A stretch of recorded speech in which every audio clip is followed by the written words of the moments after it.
নারায়ণগঞ্জের রূপগঞ্জে আসন্ন কাঞ্চন পৌরসভা নির্বাচনকে সামনে রেখে মতবিনিময় সভা অনুষ্ঠিত হয়েছে। কাঞ্চন পৌরসভার কেন্দ্রীয় এলাকায় এই মতবিনিময় সভা অনুষ্ঠিত হয়। আয়োজিত সভায় বর্তমান মেয়র আলহাজ রফিকুল ইসলাম বলেন, মেয়র হওয়ার পর কাঞ্চন পৌরসভার প্রতিটি ওয়ার্ডের রাস্তাঘাট, ড্রেনেজ, পয় নিষ্কাশন ব্যবস্থা সহ ধর্মীয় উপাসনালয়ের অবকাঠামোর উন্নয়ন করেছেন। মেয়র আরও বলেন, বর্তমান সরকারের উন্নয়নের সরকার, এ সরকার জনগণের সরকার। দীর্ঘ সময় আওয়ামী লীগ সরকার দেশ পরিচালনা করার কারণে সারা দেশে উন্নয়ন হয়েছে। এ সময় উপস্থিত ছিলেন রূপগঞ্জ উপজেলা আওয়ামী লীগের সাধারণ সম্পাদক ও সাবেক উপজেলা চেয়ারম্যান আলহাজ শাহজাহান ভূঁইয়া, জাতীয় পার্টির কেন্দ্রীয় সাংগঠনিক সম্পাদক সাইফুল ইসলাম সহ আরও অনেকে।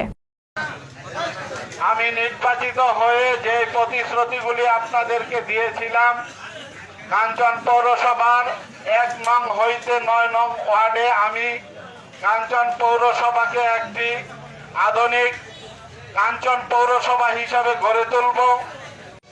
আমি রফিককে বললাম, তোমার যেই অ্যাক্টিভিটিস মানুষের জন্য, এলাকার জনসাধারণের জন্য, তুমি এটা চালিয়ে যাও।